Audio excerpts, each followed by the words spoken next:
Hello everyone, my name is TaskManager. I would like to welcome you all to the start of my channel and my first series, TaskManager.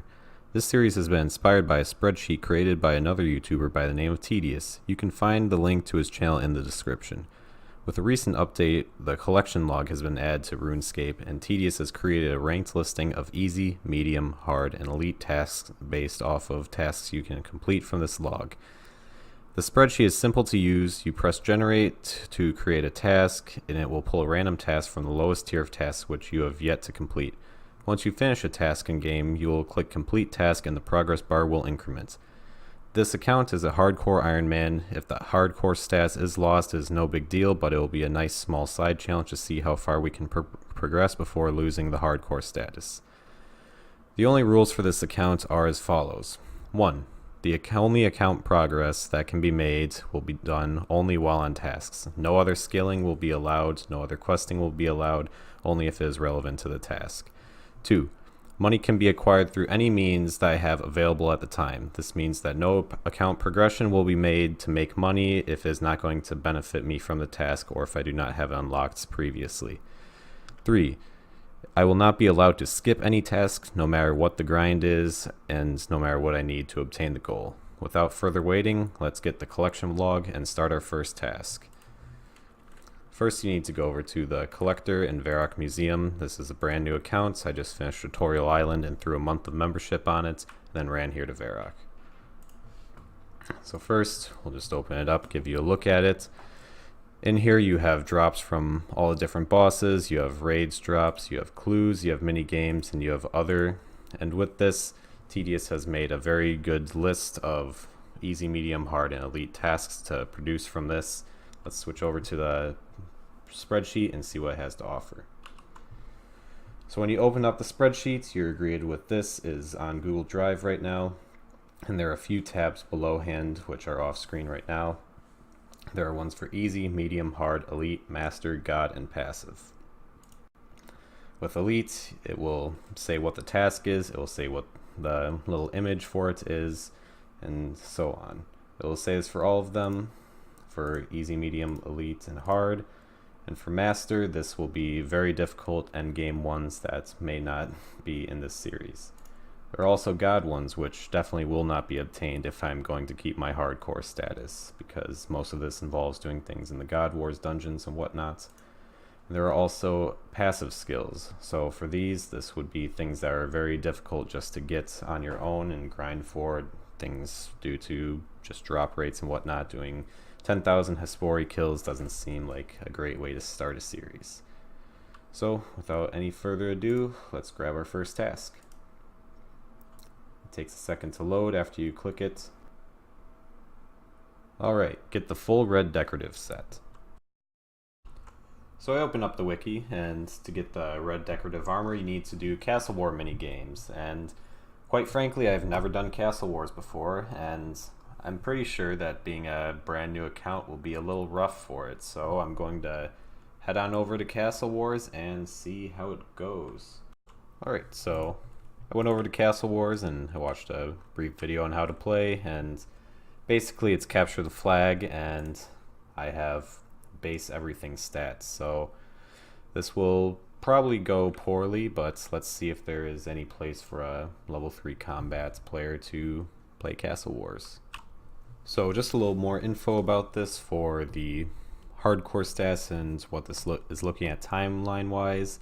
So with the hardcore status, this is a safe game. That means if I die, I do not lose my hardcore status, so we don't need to worry about that.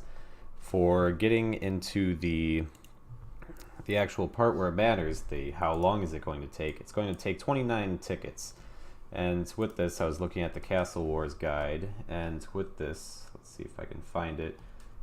I can't find it right now, but it's 3 tickets for a win, 2 points for a draw, 1 point for a lose. So at most it's 20 minutes per game, so it's 29 times 20, which is a very long time. Hopefully we do not lose every single game. I'm hoping that my teammates do help a little bit and I'm not here for like 10 hours. Alright, so basically I've been doing this for about 3 hours now, and I've gotten 5. So I've decided to just be done with this, and what I will do is, since I have 5, I can at least buy the sword from the shop, the red decorative sword, so I'm going to buy this, and I know I already broke one rule, but being a level 1 account, this is next to impossible to do if I'm not going to spend the next 15 hours of my life just grinding this out. So let's switch on over to the tasks, and let's make sure. So with this, I won't do complete task yet since I haven't really completed it, but I will do generate another task. So get the pearl fishing rod.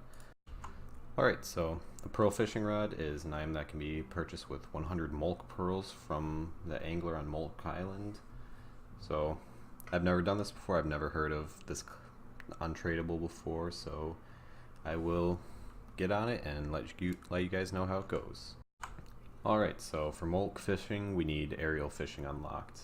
Oh no, we need to get to Lake Molk first, and to get there we need 43 fishing and 35 hunter. So that will be our next grind, 43 fishing, 35 hunter. See you back in a few. Alright, so the first grind I'm going to do is fishing. So starting off with the basics, since I have level 1 fishing, I'll just be doing some shrimp for a while. Got my first clue bottle. It's a beginner clue bottle. So not sure if I'll be doing that anytime soon, but if a clue comes up for it, or a task comes up, I'll be doing it. And there's level 2 fishing. And we should be coming in with level 10 fishing. I just had a Evil Bob random event, and I got 4 Grimy Snapdragon from it, so I'll be good in the future, I guess. Alright, we're coming in here with 40 fishing, and this is my first big milestone, because now I can catch lobsters instead of anchovies and shrimp all day. Now I can actually start producing useful food for later on when I'm actually doing combat-related quests. Alright, I am coming up on the lobster fishing spot, and we will be doing this until 43 fishing, and then I will be doing the museum quiz to get level 9 hunter, which will also give me level 9 slayer as well.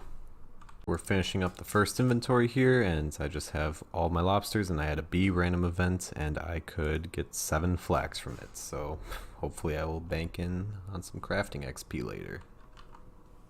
And here we go with 43 fishing. We are all set for fishing. Now we only need to get 35 hunter. As you can see, we have access to Molk Island. I got a grave robber random event, and I got the zombie boots and the zombie shirt, so that'll check off some of the stuff on our passive tasks to work on. Alright, I just went through the stronghold of security and got my quick 10k. Didn't take much damage, just went through and got some cooked meats from the table over here in Barbarian Village. This will help me out with some of my low level costs and whatnot before I unlock a actual moneymaker.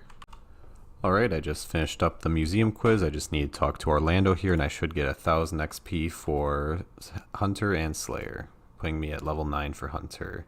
I need to get to level 35 for getting to the island, so I will come back when I am set up with my training method.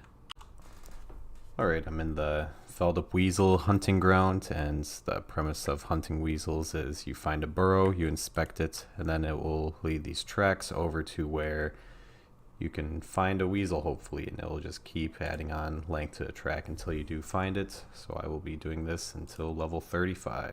Alright, I decided to wrap up this video here. I got to 15 hunter, and right now my current plan is to head over to Great Corrend and start working on hunting for grubs in the sand in the Piscarilius house. I will use that to get all the way up to 35 hunter, and then I'll be able to access the Molk Island fishing method. Until next time, this has been TaskManager.